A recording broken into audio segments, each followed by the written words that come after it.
गंगा मैया की। टिकट तो कंफर्म हुई नहीं, फिर ट्रेन में जनरल टिकट लेके अब मैं साधु संतों के साथ बैठकर पहुंच चुका हूं हरिद्वार। और यहां से मैं अब ऑटो पकड़ के सीधा पहुंचूंगा शांति कुंज, जहां पर मुझे 9 दिवसीय साधना सत्र के लिए रजिस्ट्रेशन किया था, जिसका मुझे कंफर्मेशन आ गया है और 21 तारीख से वो स्टार्ट हो जाएगी। चलिए पहुंचते हैं शांति कुंज। 21वीं सदी उज्जवल भविष्य की गंगोत्री शांति कुंज हरिद्वार। ये आप जो देख रहे हैं ये है गेट नंबर 1, लेकिन गेट नंबर 1 से अभी एंट्री बंद है। नमः शिवाय। 9 दिन की जो शिविर होती है हमारी शांति कुंज हरिद्वार में, उसके लिए मैं अभी शांति कुंज पहुंच चुका हूं। जीवन साधना सत्र के लिए मैं यहाँ आया हूं और पूरे 9 दिन मैं यहाँ रह के अपने आप को महसूस करूँगा और जीवन को महसूस करूँगा। चलिए, इस पूरे 9 दिन मैं कोशिश करूँगा कि जितना जितना दिखा सकूँ आपको, जितना जितना हो सके यहाँ के बारे में बता सकूँ, जीवन साधना सत्र के बारे में बता सकूँ, ये मेरी पूरी कोशिश रहेगी। पंडित श्री राम शर्मा आचार्य और माँ भगवती के द्वारा बनाया हुआ है और यहाँ पर अखंड ज्योति जो 1926 में प्रज्वलित है और क्या क्या चीज़ें घूमने लायक हैं उसके बारे में सब कुछ अंकित है। में गेट नंबर 4 और 5 से घुसने के बाद सीधे मुझे नचिकेता भवन भेजा गया, जहाँ पर मुझे एक फॉर्म मिला मेरा अपना नाम चेक करने के बाद। फिर इस फॉर्म को भर के मैं अभी स्वागत कक्ष में आया हूँ। यहाँ पे आधार कार्ड और इस फॉर्म को जमा करना है, फिर आपका रजिस्ट्रेशन होगा। फिर उसके बाद से वापस आप जब नचिकेता भवन जाएंगे, मेरा सामान वहीं रखा हुआ है, वापस जब वहाँ जाऊँगा तब मुझे सामान और रूम अलॉट होगा। फिर बताया जाएगा कि आगे क्या करना है और क्या नहीं करना है। तो पहले इस फॉर्म को हम देते हैं एक आधार कार्ड के साथ, इसको पूरा फिल कर दिया, अपनी पूरी डिटेल्स डाल दिए। उसके बाद से फिर हम जाकर अपना रूम अलॉट करवाते हैं, फिर आगे की प्रक्रिया आपको बताएंगे।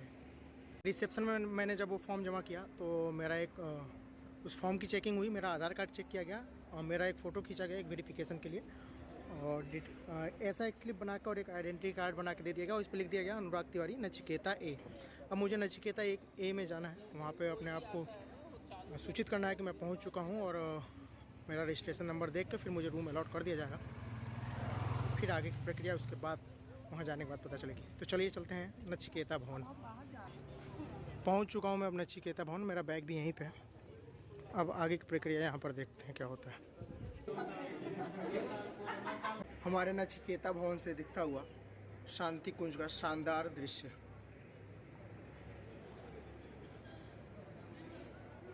ये देखिए क्या खूबसूरत, यहाँ पे एक पहाड़ी नज़ारे के साथ साथ सुंदर सा ग्राउंड बना रखा है और शाम को इसमें लोग खेलते वेलते हैं और अलग अलग भवन यहाँ से आपको दिखाई दे रहे हैं।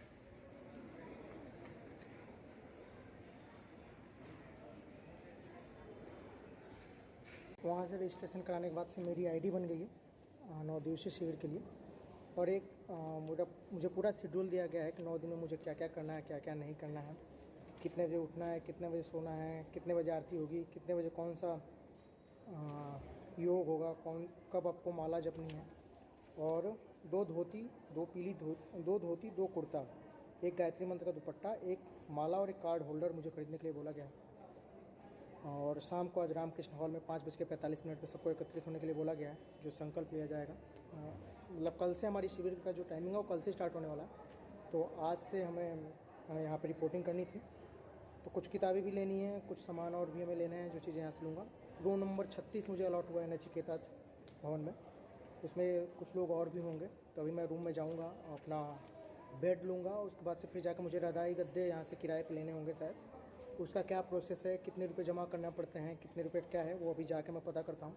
और बाकी धोती कुर्ता मैं एक जोड़ी तो घर से लाया हुआ हूँ, बाकी मुझे एक जोड़ी और धोती कुर्ता और गायत्री मंत्र का दुपट्टा और माला, ये चीज़ें लेनी है। तो चलिए पहले रूम में जाता हूँ, सामान रखता हूँ, उसके बाद से आगे का प्रोसेस देखते हैं। ये है रजाई गद्दा स्टोर। यहाँ पे आपको रजाई और गद्दे आराम से मिल जाएंगे सुविधा पे, और सिक्योरिटी जमा करना होता है कुछ। जैसे मैंने ये एक रजाई और एक गद्दा लिया है पूरे 9 दिन के लिए, और 100 रुपये मुझे सिक्योरिटी जमा करना पड़ा। शायद 5 रुपये पर डे के हिसाब से लोग काटेंगे, बाद में जब आप इन रजाई गद्दों को वापस करेंगे तभी आपको पूरा वापस हो जाएगा, वो जो भी हो। लेकिन रजाई और गद्दे बड़े साफ़ सुथरे हैं। तो एक रजाई और एक गद्दा ले लिया गया। अब इसे मैं अपने रूम पर अपने बेड पर बिछा लेता हूँ और फिर इस प्रांगण में एक मस्त घुमक्कड़ी की जाएगी।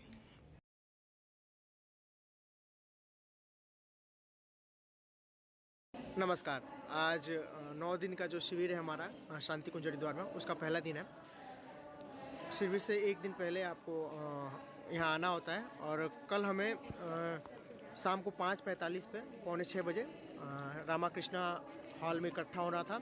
वहाँ पे हमने संकल्प लिया कि हम ये साधना करेंगे, हम ये 9 दिन के लिए तैयार हैं। वहाँ पे गायत्री मंत्र का उच्चारण हुआ। उसके बाद से फिर हमें पूरी दिनचर्या हमारी समझाई गई कि 9 दिन हम लोग क्या कर सकते हैं, क्या नहीं कर सकते हैं, क्या रूटीन फॉलो करना है, क्या यहाँ के नियम कानून हैं, उन सबको हम फॉलो करेंगे। और दीक्षा कैसे ले सकते हैं उसके बारे में बताया गया, कौन कौन सी किताबें पढ़नी चाहिए उसके बारे में बताया गया। मतलब एक दिन पहले आने से आपका ये फ़ायदा होगा कि आपको आपका रूम मिल जाएगा, आपको पूरा यहाँ का दिनचर्या मालूम पड़ जाएगा, आपके लोगों से थोड़ी बहुत जान पहचान हो जाएगी, तो आपके लिए बहुत अच्छा रहेगा। फिर आज की शुरुआत हुई सुबह 4 बजे, हम लोग सो के उठे हैं, 4 बजे सो के उठे। उसके बाद से 4:45 बजे तक सब लोग नहा धो के 4:45 पर फिर वापस रामाकृष्ण हॉल में इकट्ठा हुए। वहाँ पे ध्यान हुआ, प्राणायाम हुआ, परम पूज्य गुरुजी और माताजी का कुछ हमें शब्द और उनके व्यक्तांग सुनने को मिले। उसके बाद हमने 1 घंटा 6 बजे से लेकर 7 बजे तक श्री गायत्री यंत्र का माला किया, जिसमें मैं आज 10 माला कर पाया हूँ। मतलब पूरे दिन में 30 मालाएं करनी है 3 बार बैठने में, तो मैंने शेड्यूल ऐसा किया कि मैं हर बार बैठने पे 10 माला करूँगा। उसके बाद से 7 बजे शिव शंकर भोलेनाथ हमारे महादेव आराध्य को जल चढ़ाने के बाद से यज्ञशाला गए और वहाँ पे यज्ञ किया। अब यज्ञ के बाद हम अखंड ज्योति के दर्शन करेंगे और फिर वापस उसी जो हॉल है जो हमारे जहाँ पे हम जप करते हैं उस हॉल में वापस 8 बजे बुलाया गया है। तो तब तक हमारा यज्ञ हो चुका है। अब हम जा रहे हैं अखंड ज्योति के दर्शन करने के लिए। जय माता दी।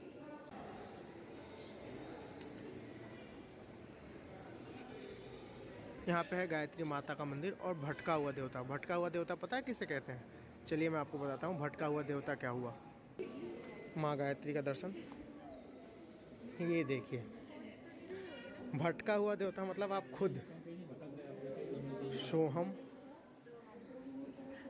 शिवोहम, आप खुद के बारे में पढ़ेंगे इसके बाद। सच्चिदानंद आयात्म ब्रह्मा, हम लोग कहते हैं ना अहम ब्रह्मास्मि, और तत्व। तो भटका हुआ देवता मतलब आप स्वयं।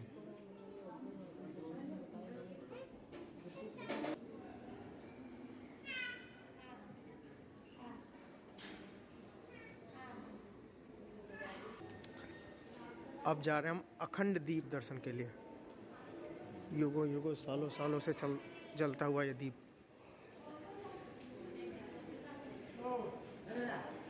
ऊपर लिखा हुआ सन 1926 से निरंतर प्रज्वलित अखंड दीपक।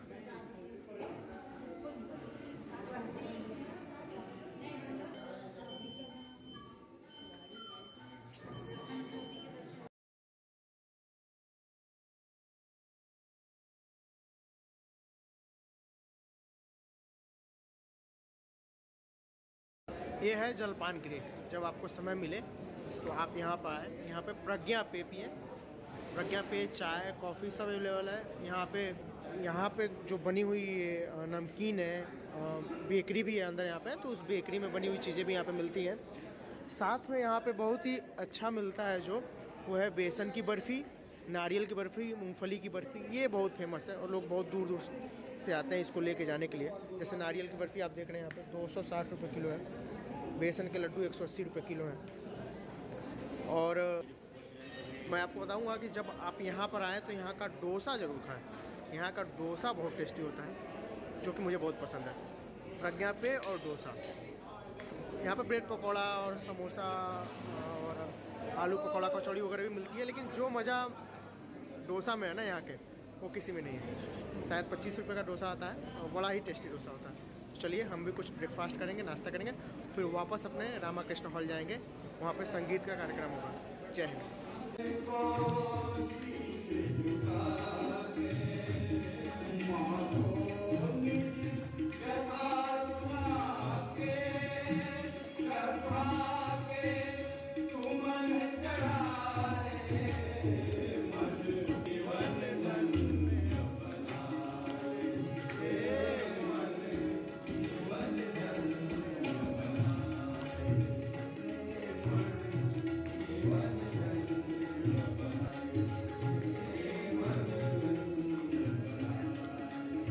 का मॉर्निंग सेशन ख़त्म हो गया है।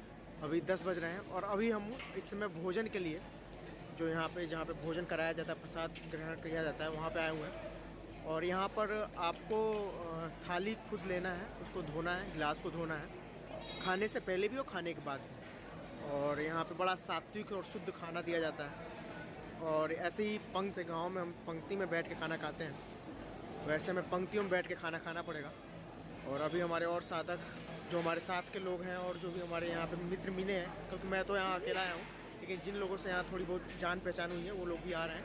फिर सारे साधक बैठ कर हम एक साथ खाना खाएंगे और एक सात्विक खाने का लुत्फ़ उठाएंगे। तो बस हमें यहाँ पर साफ़ सफाई का ध्यान रखना है, अपना बर्तन खुद धोना है और खाने से पहले भी धोना है, खाने के बाद भी धोना है। उसके बाद से यहाँ पे हम श्रमदान भी कर सकते हैं, हम चाहें तो यहाँ पे खाने के बाद लोगों को खिलाने का काम भी कर सकते हैं।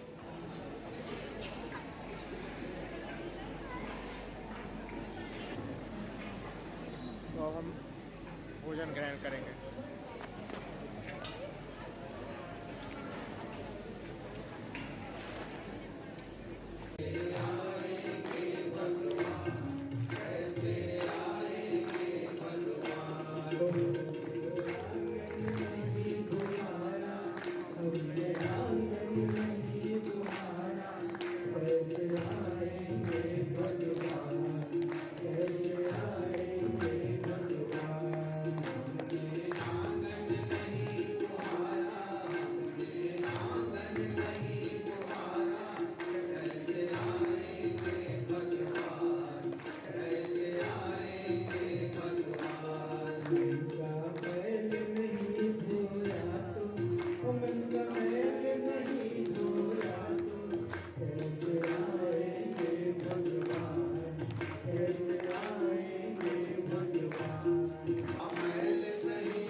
सुबह भोजन के बाद विश्राम के लिए कुछ समय मिला था, उसके बाद से दोपहर का कार्यक्रम चला। दोपहर में हमने जप किया, प्रवचन हुआ और कुछ संगीत कार्यक्रम हुआ। अब शाम के बज चुके हैं 5 और अब इस समय वेद माता गायत्री का आरती हो रहा है। और इस आरती के बाद से वापस हमारा जो इवनिंग वाला जो शाम का जो साधना है वो शुरू हो जाएगी, जो रात को 8:30-9 बजे तक चलती है। तो अभी हम चलते हैं वेद माता गायत्री के आरती में।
परम पूज्य माँ गायत्री और गुरुवर के आशीर्वाद से आज हमारा शिविर का पहला दिन, प्रथम दिन जो था वो समापन की ओर है। शाम को हमने फिर से माला जपा, संगीत का और प्रवचन का आनंद उठाया और फिर अभी हल्का भोजन दलिया और खिचड़ी खाने के बाद से अब अगला हमारा पड़ाव रहेगा अपने कमरे की ओर, जहाँ पर हम लोग रुके हुए हैं और वहाँ पर स्वाध्याय करेंगे जो बहुत ज़रूरी है। कुछ अध्ययन करेंगे, कुछ पढ़ेंगे लिखेंगे और स्वाध्याय करने के बाद से सो जाएंगे। और फिर से कल से यही सारी चीज़ें कि सुबह 4 बजे उठना है और 4 बजे के बाद से फिर सुबह का प्रातः का जो भी माला जपना है, फिर दोपहर का, फिर शाम का, मतलब कुल मिला के 9 दिन आपको ऐसे ही करने हैं और 30 मालाएं आपको पर डे करनी है, ताकि आपकी 24,000 जो मंत्र हैं गायत्री मंत्र का आप जाप कर सकें और साथ में अध्ययन, आत्मचिंतन, प्राणायाम, ये सारी चीज़ें आप यहाँ पर करेंगे और अध्यात्म से जुड़ पाएंगे। तो मैं आप सबको यही बताने के लिए ये वीडियो बनाया था। अब मैं अपने रूम में जाऊँगा, मैं वहाँ की एक फ़ोटो डाल दूँगा कि रूम कैसा हुआ है। एक रूम में 7 लोग रुके हुए हैं, तो उस हिसाब से रहना पड़ता है, उस हिसाब से टाइम से उठना पड़ता है, टाइम से सोना पड़ता है, क्योंकि सुबह 4 बजे उठना है तो 4 बजे 4:30 बजे, पौने 5 बजे तक पहुँचना होता है, इसलिए 3:30-4 बजे भी लोग उठ जाते हैं, पहुँचने लगते हैं। तो चलिए अब चलते हैं हम अपने विश्राम कक्ष जहाँ पे हम रुके हुए हैं। हम समाधि स्थल पे थे अभी, गुरुवर को प्रणाम करके अब फिर निकलते हैं। ओम भूर्भुवस्वः तत्सवितुर्वरेण्यं भर्गो देवस्य धीमहि। नचिकेता भवन के 2nd फ्लोर पे हम लोगों को कमरा मिला हुआ है। मेरा रूम नंबर 36A है। तो यहाँ पे कुछ ऐसे कमरे हैं जैसे मैं दिखा कि 6 कमरे इधर और उधर जो कोने में है वहाँ पे गर्म पानी मिलता है। एक ही हर फ्लोर पे एक ही है, वहाँ पे गर्म पानी मिलेगा और 4 कमरे इधर हैं। तो मेरा सबसे लास्ट वाला रूम है 36। रूम की दशा और दिशा कुछ इस प्रकार होती है। मैंने रूम आपको दिखा दिया। रूम में एक अटैच लैट्रिन बाथरूम होता है, मतलब एक लैट्रिन अलग, बाथरूम अलग, एक वॉश बेसिन एरिया। मतलब एक रूम में 7 लोग रहते हैं, लेकिन ठीक टाइम मिलता है आप लोगों को। यहाँ पे सब लोग एक टाइप के ही लोग होते हैं। सब यहाँ पे साधना करने आए हैं, तो कोई लड़ाई झगड़ा नहीं होता, बड़े अच्छे से मैनेज हो जाती हैं चीज़ें और सब एक दूसरे के साथ प्रेम व्यवहार से रहते हैं। तो आप ऐसे रह सकते हैं। हालांकि कल मुझे बड़ी दिक्कत हुई थी। रूम में एक बुजुर्ग थे, उनको बहुत खर्राटे की प्रॉब्लम थी, उनको सांस लेने में दिक्कत हो रही थी। तो आज मैंने मैनेजमेंट से बात करके और उनको अलग रूम में शिफ्ट करवाया है। उनका रजाई गद्दा मैं पहुंचा के आया और उनको डॉक्टर से मिलवा दिया गया है। अब वो अपनी दवाइयाँ ले रहे हैं, हो सकता है वो घर लौट जाएँ। तो अभी हम रूम में 6 लोग हैं। बाकी मैं आप लोगों को बता दूं कि यहाँ पे आप मोबाइल रख सकते हैं, साधना के वक्त मोबाइल यूज़ नहीं कर सकते। उसके अलावा आप मोबाइल चला सकते हैं अगर आपका मन हो। और अगर मोबाइल ना चलाएं, चाहे फेसबुक व्हाट्सएप की दुनिया से दूर रहें, तो बड़ा अच्छा होगा। लेकिन हम यंग जनरेशन और हमारी तो आदत लगी हुई है, तो शायद हमसे नहीं हो पाएगा। मैं तो ब्लॉगिंग भी कर रहा हूँ आप लोगों के लिए, चाहे अपने लिए, एक यादों के लिए। तो ठीक है, माँ गायत्री का आशीर्वाद हम लोगों को बना रहे। चलिए मिलते हैं, शुभ रात्रि। 9 दिवसीय साधना का आज तीसरा दिन है मेरा। और सुबह 4 बजे उठ के हमने प्राणायाम कर लिया, सुबह की माला हो गई, ध्यान हो गया, यज्ञ भी हो गया मेरा। अभी मैं इस प्रांगण की खूबसूरती और यहाँ की जो दिव्य शक्तियाँ हैं वो दिखाता हूँ, आप देखिए।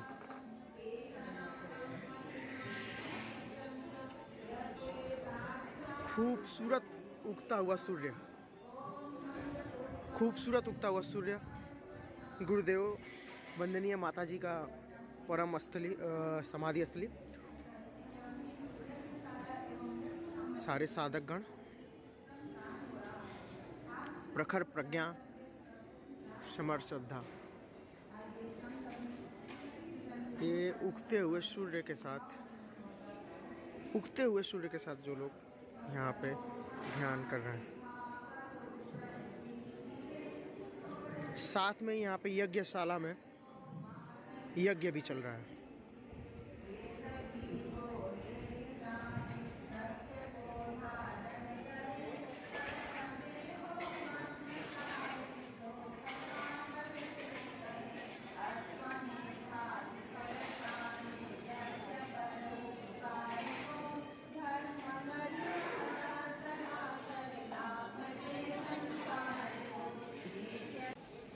जीवन साधना सत्र का आज चौथा दिन है और आज 24 तारीख भी है। तो 24 तारीख को शांति कुंज में महाश्रमदान नाम से मनाया जाता है और यहाँ पे पूरे शांति कुंज की सफाई होती है। जो भी लोग यहाँ पे होते हैं, जो भी साधना वाले लोग होते हैं, त्रैमासिक, मासिक, 9 दिन, 3 दिन, सब लोग सफाई करते हैं और सबको अलग अलग काम डिस्ट्रीब्यूट हो जाता है। तो देखिए अभियान बड़े ज़ोरों शोरों से यहाँ पे चल रहा है।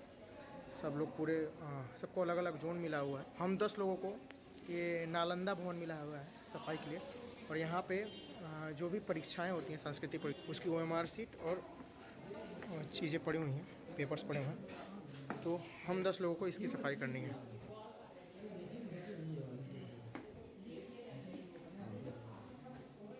इस पूरी बिल्डिंग की सफाई हम लोगों को करनी है। यहाँ का लैट्रिन बाथरूम, यहाँ की OMR शीट वगैरह जो भी अनयूज पेपर्स हैं उसको जो बाहर नीचे पहुँचानी है वो पहुँचाना है। तो सारा काम अभी हम लोगों को करना है। सामने कुछ लोगों को तक्षशिला भवन मिला हुआ है, कुछ लोगों को वेद विभाग मिला हुआ है, कुछ लोगों को शताब्दी। बड़े जो सौभाग्यशाली लोग होंगे उनको समाधि स्थल मिला हुआ है सफाई के लिए। वहाँ पे ज़्यादातर बहनें ही दिखाई दे रही हैं जो लोग कर रही हैं, माताओं बहनों को वो स्थल दिया है। बाकी हमारे भाई लग गए हैं। चलिए मैं भी काम में लगता हूँ।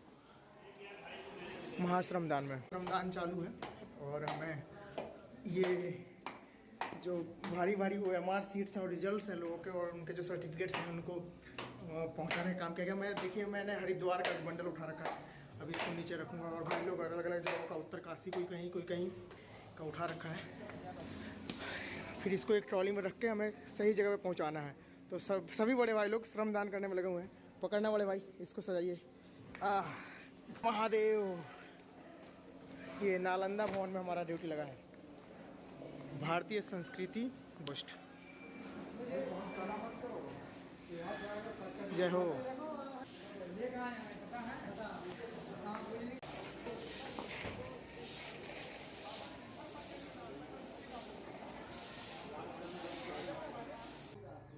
पूरी टेबल ऐसी, तमाम 4 सांस लेते उस तरह से ऐसे खड़े होते और ऐसे एड़ी पकड़ लेते।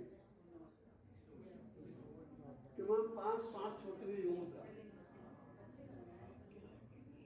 तमाम 6 सांस लेते अर्धताड़ा से।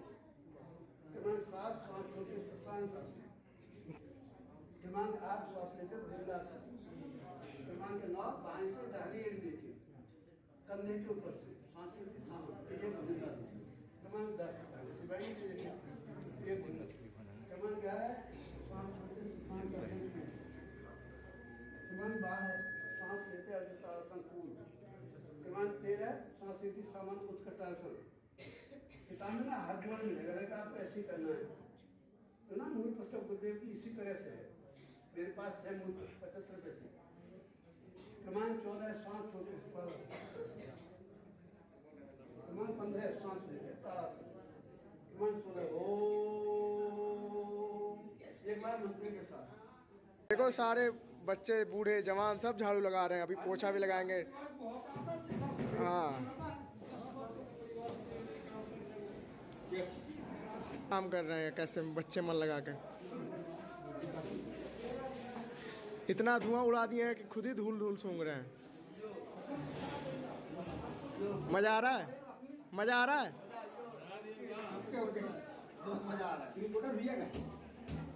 कैसा महसूस कर रहे हैं आप झाड़ू लगा के? अच्छा लग रहा है। घर पे झाड़ू लगाते हैं? हाँ, घर में मैं लगाता हूँ। हाँ। और यहाँ तो सौभाग्य प्राप्त हुआ कि मैं ऋषि स्थल में, अच्छा, तपोस्थली तपोभूमि में, तपोभूमि में हम आकर के और सेवा का कार्य। चलिए, तो एकदम सफाई होनी चाहिए बराबर। ऐसा नहीं कि एक बार लगाने में दूसरा किसी को लगाना पड़े। बहुत बढ़िया। ऐसा नहीं है। झाड़ू पोछा भी लगाना है बाबू, बाजा नहीं बजाना केवल। ये इस समय आश्रम का सबसे क्लीनेस्ट रूम है और सबसे अच्छे बच्चे रहते हैं इस रूम में। ये बनारसी गैंग, काशी वाले हैं सब। अरे भाई, बनारस गाजीपुर में कितना डिफरेंस है। सब बनारसी बताते हैं। बड़ा एक है फिक्सिटी से भी भोजपुरिया जवान और ये जयपुर वाले हैं। देखिए ये लोग, ये देखिए ये हमारे DMLF वाले भाई बहुत ही मेहनत कर रहे हैं, टॉयलेट की सफाई कर रहे हैं। आपको कैसा लग रहा है भाई साहब सफाई करके? अच्छा लग रहा है। आई शाबाश, ये लड़का भी मेहनत कर रहा है, बहुत ही मेहनती, बहुत ही मेहनती। बाथरूम की सफाई हो रही है। आपको शर्म आ रही है? नहीं आ रही है। हाँ, इतनी टॉफियाँ कौन खाता है भाई? आज आपके कमरे की तारीफ हुई है भाई, मानना पड़ेगा। हाँ, तो और कहनी खाने वाले भी है क्या इसमें? अच्छा, चलिए करिए और काम कीजिए, सफाई कीजिए। का हो सफाई होता है? सफाई तो कर तड़ो ना सफाई। पूरा कमरा एकदम साफ चकाचक हो के चाहिए। को जाना पड़ा लाई में? को जाना? चलो कुछ चाहिए तो बताइए, ठीक ना? अच्छा, आप कैसा महसूस कर रहे हैं झाड़ू लगा के? अच्छा लग रहा है झाड़ू लगा के? हाँ बहुत बढ़िया। बोले परम पूज्य गुरुदेव की। ये चप्पल किसका है? पता नहीं। अरे इधर देखो यार, कचरा कहाँ से कहाँ ले जाएगा? अरे मोबाइल में ना देखो। जी कैसा लग रहा है आपको यहाँ पे आके? अपने बारे में बताएं और यहाँ के बारे में बताएं। जी मैं छिंदवाड़ा MP मध्य प्रदेश से हूँ और मेरा नाम मेहमान सा पंद्राम है और मैं गुरुजी के प्रति कार्य करते रहने की हमेशा क्षमता बनाए रखता हूँ अपने मन में और गुरुजी के प्रति हम गुरुजी के विचारों को अपने समाज में फैलाने का काम कर रहा हूँ। कब से आप यहाँ पे हैं? मैं यहाँ 21 नवंबर से हूँ, 9 दिवसीय सत्र में साधना सत्र में हूँ। अच्छा जी। आगे इसके बाद से कौन सा करने वाले हैं आप? इसके बाद जाकर के अपने क्षेत्र में गुरुजी का के विचारों को मानव में फैलाने का काम कर। आपको कैसा लग रहा है यहाँ पे आके यहाँ शांति आने से कुंज में? मुझे बहुत अच्छा लग रहा है। मैं पहली बार यहाँ आया हूँ और बहुत दिन से मेरे आने की इच्छा थी कि गुरुजी के स्थान में जाऊँ और समाज के लिए कुछ काम करें। समाज के लिए कुछ काम। चलिए धन्यवाद। अभी हम माँ गंगा के घाट पे, माँ गंगा के किनारे कल बहती हुई गंगा, और यहीं पे मेरा जनेऊ उपनयन संस्कार हुआ था शांति कुंज के पास। और अब मैं आपको दिखाता हूँ माँ गंगा का दिव्य स्वरूप। पानी बहुत कम है लेकिन आप इसकी स्वच्छता, आप इसकी सुंदरता और आप इसकी मधुर आवाज़ को सुन सकते हैं। लीजिए आपके सामने पेश है माँ गंगा।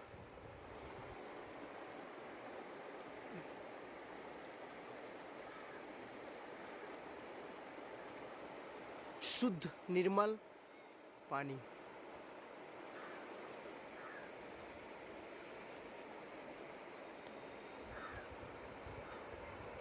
लोग नहा रहे हैं, अपने पाप धो रहे हैं, अपने कपड़े धो रहे हैं और जो जो चीज़ें धो सकते हैं वो सब धो रहे हैं और सभी की गंदगी को अपने साथ बहा के लेके जाती हुई माँ गंगा।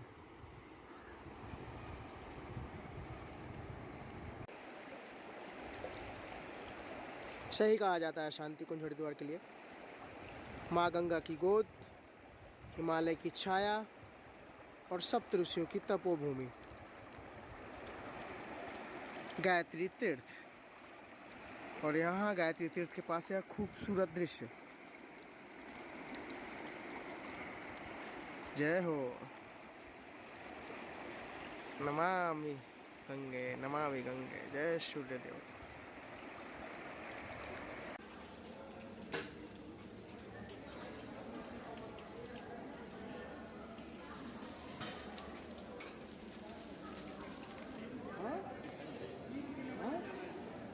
खड़ा हूँ गायत्री माता मंदिर के पास और यहाँ पे है संस्कार प्रकोष्ठ। यहाँ पे सारे तरीके के समस्त संस्कार जो होते हैं वो निःशुल्क कराए जाते हैं। आप देख सकते हैं कौन कौन से संस्कार होते हैं। वो है पुंसवन संस्कार, नामकरण संस्कार, अन्न प्रशासन संस्कार, मुंडन, विद्यारंभ, जन्मोत्सव, दीक्षा, यज्ञोपवीत जो हम जनेऊ बोलते हैं, विवाह संस्कार, वानप्रस्थ और श्राद्ध तर्पण। सारे संस्कार जो होते हैं यहाँ पे निःशुल्क कराए जाते हैं। तो आप यहाँ पे आके बस एक फॉर्म होता है उसको रजिस्ट्रेशन करेंगे और उसके बाद से उस फॉर्म को भर सकते हैं और अपने इच्छा अनुसार जो भी आप अनुदान देना चाहते हैं वो आप यहाँ पर अनुदान कर सकते हैं। तो चलिए कुछ अनुदान हो जाए उसके बाद से फिर आगे बढ़ते हैं। जिस भी मोड ऑफ पेमेंट में, चाहे कैश, चाहे कार्ड से, चाहे कोई भी UPI से पेमेंट करना चाहते हैं, जिससे भी आप अनुदान अंशदान देना चाहते हैं, आप यहाँ पे अंशदान करके आप उसका अपना स्लिप ले सकते हैं। तो अभी हम काउंटर पर खड़े हैं, उसके बाद से हमें स्लिप मिल जाएगी। फिर चलेंगे हमें यहाँ के फेमस नारियल के लड्डू और बेसन की बर्फ़ी खरीदने के लिए जो कैंटीन में मिलती है। तो एक बार ये अंशदान का प्रोसेस पूरा हो जाए। अंशदान करने के बाद कुछ ऐसा आपको एक रसीद मिलेगी, रिसिप्ट, उसको आप ज़रूर रख लें अपने पास। कुछ भाइयों को कैश चाहिए था लेकिन मैं अभी कैश देने में असफल हूँ क्योंकि मैं जब जो भी कैश लाया था लोगों को उनसे ले लेके और कैश दे चुका हूँ। हाँ मैं जाते जाते दिखा दूँ, माता गायत्री वाला। यहाँ से आप अंदर जाके माता गायत्री का, सप्तऋषियों का, भटका हुआ देवता का और सबसे अंदर जाके अखंड ज्योति और गुरुजी और माता जी के कमरे का दर्शन कर सकते हैं। अभी मैं निकल रहा हूँ फटाफट कैंटीन की ओर जहाँ से मुझे लड्डू लेने हैं। शांति कुंज अगर आए हैं तो यहाँ पे किताबें लेना ना भूलें साहित्य स्टोर से, और यहाँ का बेसन का लड्डू, बर्फ़ी, ये जो चीज़ें हैं खाने वाली, वो खादी के कपड़े जो स्वावलंबन वाले लोग बनाते हैं, कुर्ता, धोती वगैरह, ये भी बहुत अच्छा मिलता है यहाँ पे, गमछा। बाकी जहाँ पे गद्दों की सफाई वफाई होती है, सामने भोजनालय है, भोजनालय जहाँ पे लिखा रहता है अस्वाद भोजन, उबला हुआ खाना मिलता है, कम नमक और बिना मिर्च वाला। और ये है जलपान गृह जहाँ पे आप पेड चाय, कॉफ़ी, इवन यहाँ पे समोसे पकौड़े भी मिल जाते हैं। लेकिन मुझे अभी लड्डू लेने हैं। यहाँ पे यहीं से बने हुए नमकीन और बेकरी की चीज़ें भी बहुत अच्छी होती हैं। फटाफट लाइन में लगते हैं और उसके बाद से निकलते हैं। बेसन की बर्फ़ी 160 रुपये किलो और नारियल बर्फ़ी 260 रुपये किलो है यहाँ पे। तो दोनों आधा आधा किलो लेते हैं ऐसा प्रसाद के रूप में, फिर आगे बढ़ेंगे। शांति कुंज आएँ तो इस वाले एरिया में ज़रूर एक बार जाएँ आप, आपको ज़्यादा अच्छा लगेगा। मैं आपको दिखाता हूँ अभी क्या चीज़ है ये। ऊपर सुबह यहाँ पे जल चढ़ाने के बाद इधर इस एरिया में आइए। यहाँ पे पंचवटी है जिसमें पीपल, बरगद, आंवला, सीता, अशोक और बिल्व इसके पेड़ हैं। यहाँ पे जल चढ़ाइए, फिर इस ग्रीनरी का लुत्फ़ उठाते हुए आप आगे बढ़ेंगे जब, तो ये देवात्म हिमालय मंदिर है। इसमें अंदर कृत्रिम हिमालय बना हुआ है। उस हिमालय मंदिर को देखिए, उसके बाद से आप देव संस्कृति दिग्ध दर्शन कीजिए। ये देखिए इसकी खूबसूरती, क्या हरियाली है। और देव संस्कृति दिग्ध दर्शन में हमारे जो गुरुवर हैं पंडित श्री राम शर्मा आचार्य, उनकी पूरी जीवनी, उन्होंने क्या क्या किया था, कौन कौन सी रचनाएं की हैं। उन्होंने स्वतंत्रता सेनानी कैसे थे, कैसे तो स्वतंत्रता में उन्होंने भाग लिया था उसके बारे में, और संपूर्ण इतिहास वहाँ पे है। तो आप इसमें घुस के उस सब चीज़ों के बारे में जान सकते हैं और किताबों को देख सकते हैं। साथ में जब आगे बढ़ेंगे आप, तो ये है हरितमा वनालय देवालय या वन औषधि प्रदर्शनी। यहाँ पे सभी प्रकार की जो पहाड़ी और प्राकृतिक दवाइयाँ हैं और वन औषधि है, उन सब का प्रदर्शन किया हुआ है। आप उनको अंदर जाके देख सकते हैं, उनके बारे में जान सकते हैं। साथ में इधर एक्यूप्रेशर पॉइंट बना हुआ है। आप नंगे पैर अगर इस पर चलेंगे तो आपको बहुत ही सुखद अनुभव होगा और बड़ा अच्छा लगेगा आपको। ये देखिए, जैसे ये रुद्राक्ष का पेड़ लगा हुआ है यहाँ पे, और चाइनीज ऑरेंज है, नाना प्रकार की चीज़ें यहाँ पे जो हैं, और सूर्य का उदय हो चुका है।